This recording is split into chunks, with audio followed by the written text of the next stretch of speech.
Brought to you by Ageless Diagnostics.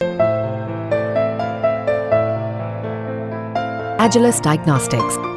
Exercise करना healthy रहने के लिए ज़रूरी है, ये आप पहले से जानते हैं, ये कोई नई बात नहीं है। पर कितनी? कहीं आप वज़न घटाने और फिट बॉडी की चाह में अपना नुकसान तो नहीं कर रहे हैं? देखिए, एक्सरसाइज के फ़ायदों पर तो हमेशा बात होती ही है। आज के एपिसोड में हम ज़्यादा एक्सरसाइज और गलत एक्सरसाइज करने के नुकसान पर बात करेंगे। साथ ही एक्सपर्ट से जानेंगे कि उम्र और शरीर के हिसाब से आपके लिए बेस्ट एक्सरसाइज कौन सी है, और अगर वर्कआउट करते हुए तबीयत खराब महसूस हो रही है तो तुरंत क्या करना चाहिए। सुनिए। कुछ नहीं करने से कुछ करना बेहतर होगा। आपकी क्षमता अनुसार ही आप एक्सरसाइज प्लान करें। WHO क्लियर कट गाइडलाइंस हमें देती है। यदि हमारी उम्र 5 साल से 17 साल के ब्रैकेट में है तो हमें रोजाना कम से come on an average 60 minute aerobic physical activity में पार्टिसिपेट करना चाहिए, जो कि मॉडरेट से विग्रस इंटेंसिटी में हो सकती है। साथ ही हमें मसल्स और बोन की स्ट्रेंथनिंग के लिए कम से कम हफ्ते में 3 दिन या उससे अधिक फिजिकल एक्टिविटीज शामिल करना चाहिए। यदि हमारी उम्र 18 से 64 वर्ष के ब्रैकेट में है तो कम से कम 150 से 300 minute aerobic physical activity eight moderate intensity हमें करनी चाहिए। और या फिर यदि आप कैपेबल हैं कि आप विग्रस इंटेंसिटी पे एरोबिक फिजिकल एक्टिविटी कर सकते हैं तो कम से कम हमें 75 से 150 मिनट करना होगा। साथ ही हमें हफ्ते में कम से कम 2 दिन या उससे अधिक मसल स्ट्रेंथनिंग फिजिकल एक्टिविटीज को भी शामिल करना होगा।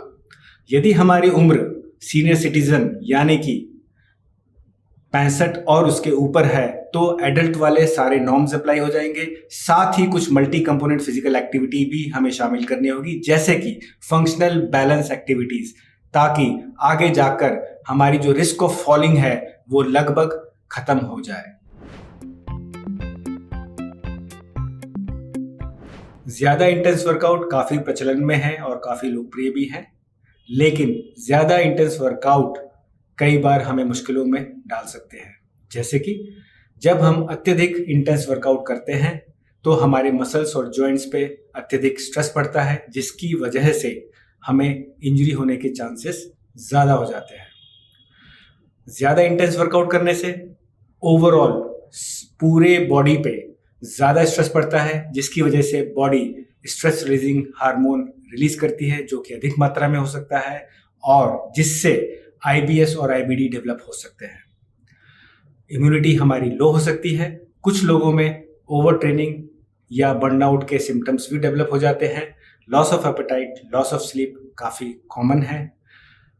प्रोग्रेस जो हम ट्रेनिंग से या ट्रेनिंग के दौरान कर रहे होते हैं उसमें रुकावट आती है और काफ़ी लोग तो डिमोटिवेट भी हो जाते हैं।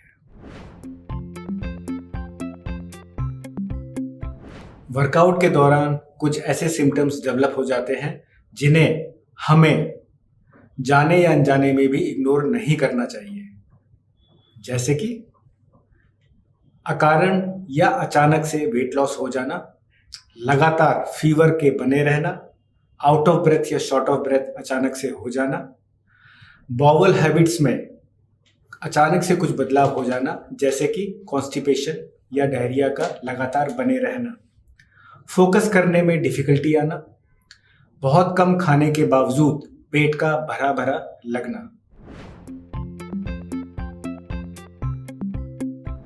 अक्सर ऐसा देखा गया है कि वर्कआउट के दौरान कुछ लोगों को बेचैनी हो जाती है या कुछ लोगों को तो चक्कर ही आ जाते हैं।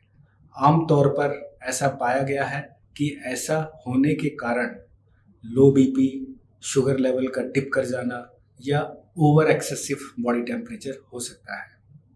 यदि आपके साथ ऐसा कभी होता है तो हमें फिजिकल एक्टिविटी या वर्कआउट को तुरंत बंद कर देना है।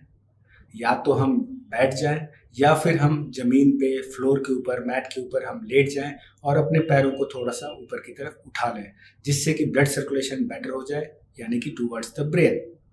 हम थोड़ा सा पानी भी सिप कर सकते हैं।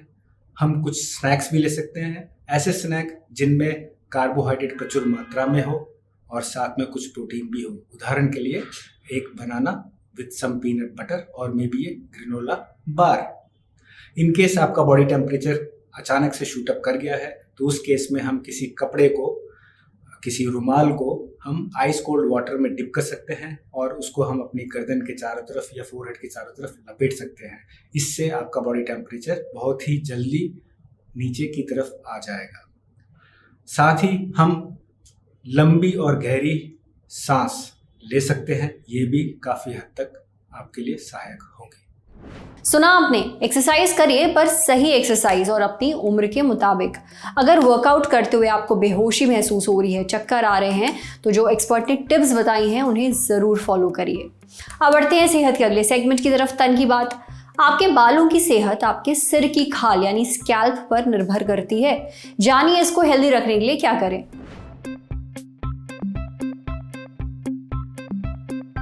अपने चेहरे की स्किन की तो हम खूब केयर करते हैं, डेड स्किन को निकालने के लिए स्क्रब इस्तेमाल करते हैं, पर क्या इतना ही प्यार आप अपने स्कैल्प से करते हैं? स्कैल्प यानी सिर की स्किन।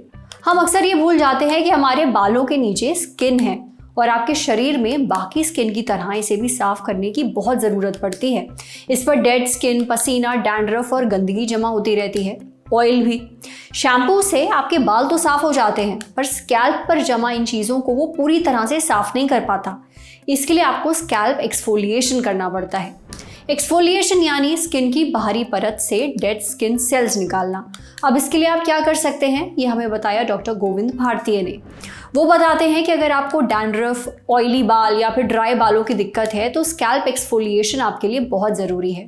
अब इसके लिए या तो आप ब्यूटी पार्लर जा सकते हैं, पर बार बार पार्लर जाना आपको महंगा पड़ेगा, इसलिए आप घर पर ही स्कैल्प एक्सफोलिएशन कर सकते हैं।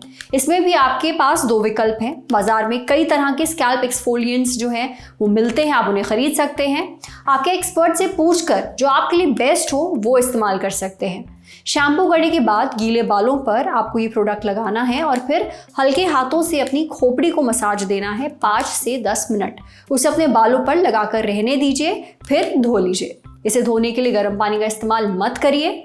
स्क्रब धोने के बाद बालों पर कंडीशनर ज़रूर लगाइए। अगर आप बाजार से कोई प्रोडक्ट नहीं खरीदना चाहते हैं तो फिर आप घर पर ही एक एक्सफोलिएंट बना सकते हैं। इसके लिए 1/4 कप ऑलिव ऑयल लीजिए, इसमें 1/4 कप ब्राउन शुगर डालिए, इसे अच्छे से मिला लीजिए और आपका एक्सफोलिएंट तैयार है। इसके अलावा आप 1 टेबलस्पून शहद, 1.5 स्पून जो है ऑलिव ऑयल और 3 टेबलस्पून ब्राउन या फिर नॉर्मल सफ़ेद शुगर ले सकते हैं। इन सबको मिला लीजिए और बालों पर मसाज करिए और उसके बाद उसे धो दीजिए। समझे? अब बारी सेहत के आखिरी सेगमेंट की, खुराक यानी एक झकासी हेल्थ टिप। शरीर को अंदर से साफ रखने के लिए लोग डिटॉक्स करते हैं, पर क्या आप इसके नुकसान जानते हैं?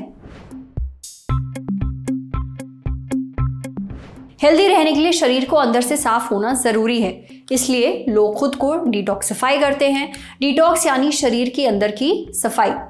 इसके लिए जूस डाइट है, कुछ खाने की चीज़ें हैं जो इसमें मदद करती हैं। डिटॉक्स डाइट का मकसद होता है शरीर के अंदर जो भी कचरा जमा है उसे बाहर निकालना। इसके लिए फलों का जूस, जड़ी बूटियाँ, कुछ खास तरह की चाय और कई सारे सप्लीमेंट्स खाने के लिए दिए जाते हैं। लेकिन कुछ लोग ये सोचते हैं कि ज़्यादा डिटॉक्सिफाई करने से बॉडी को ज़्यादा फ़ायदा होगा, लेकिन ऐसा नहीं होता है। ज़्यादा डिटॉक्स वाली चीज़ें खाने से क्या नुकसान हो सकते हैं, इसके बारे में न्यूट्रिशनिस्ट लीमा महाजन ने अपने इंस्टाग्राम पोस्ट पर बात की है। लीमा महाजन के मुताबिक ज़्यादा डिटॉक्स वाली चीज़ें खाने से बॉडी में पोषक तत्वों की कमी हो जाती है। इस वजह से ब्लड शुगर का लेवल बढ़ सकता है, जो कि ठीक नहीं है। साथ ही इनसे मेटाबॉलिज्म भी कमज़ोर हो जाता है। ज़्यादातर मामलों में बॉडी को डिटॉक्स करने के लिए अलग से कुछ स्पेशल लेने की ज़रूरत नहीं पड़ती। ऐसा इसलिए क्योंकि हमारा लिवर बड़ी संख्या में जहरीले तत्वों को बॉडी से बाहर निकालता रहता है, ये इसका काम है। ज़रूरी है कि आप अपना लाइफस्टाइल सुधारें और ऐसी चीज़ें खाएं जिनसे लिवर को मजबूती मिले, जैसे कि ब्रोकली, चुकंदर और हरी पत्तेदार सब्जियां। शराब एकदम छोड़ दीजिए, प्रोसेस्ड चीज़ों को ना खाएं, अच्छी नींद लीजिए। ये सब चीज़ें ही बॉडी को डिटॉक्सिफाई करने में मदद करती हैं। जब तक डॉक्टर ना कहे तब तक फुल डिटॉक्स डाइट पर ना जाइए। आज सेहत पर इतना ही। अगर आप एक डॉक्टर हैं, हमसे कुछ शेयर करना चाहते हैं, तो जो ईमेल आईडी इस वक्त आपको अपनी स्क्रीन पर दिख रही है उस पर हमें एक मेल भेज दीजिए। शुक्रिया। ये स्टूडेंट्स बड़े परेशान भी रहते हैं कि साहब मम्मी पापा हमारी बात नहीं समझते हैं, हम गलत कोर्स में आ गए हैं, गर्लफ्रेंड नहीं बन रही है। देख रहे हो आप, माँ बाप किडनी बेच बेच के पढ़ा रहे हैं, उस पर किसी का रिएक्शन नहीं आया। गर्लफ्रेंड नहीं बन रही पे पागल हो गए लौंडे कि इज्जत के मेरे रेट लगाना सही सही कौन सा था गेट बताना सही सही। और भाई तो ओयो में रिसेप्शनिस्ट है, तुझे मेरी कसम है मेरी बंदी यहाँ दिखी थी क्या, बताना सही सही। प्रहलाद भैया जिंदाबाद जिंदाबाद। क्या आप लोग चाहते हैं कि फैजल मलिक आपको अमिताभ बच्चन का किस्सा सुनाए? क्या इधर की जनता चाहती किस्सा सुनाए? क्या इधर की जनता चाहती है किस्सा सुनाए? क्या आगे बैठी जनता चाहती किस्सा सुनाए? क्या सब लोग चाहते हैं कि किस्सा सुनाए? अब इतने शानदार मेहमान होंगे तो माहौल तो जोरदार होगा ही। इस साल कौन कौन से मेहमान आ रहे हैं पूछिए मत, खुद आकर देखिए, या फिर किसी को बुलाना है तो कमेंट बॉक्स में उसका नाम लिखिए। 24, 25 और 26 नवंबर को मेजर ध्यानचंद नेशनल स्टेडियम नई दिल्ली में जब रहा है लल्लन टॉप अड्डा। फ्री में रजिस्ट्रेशन करें वेबसाइट या ऐप पर दिए बैनर पर क्लिक करके।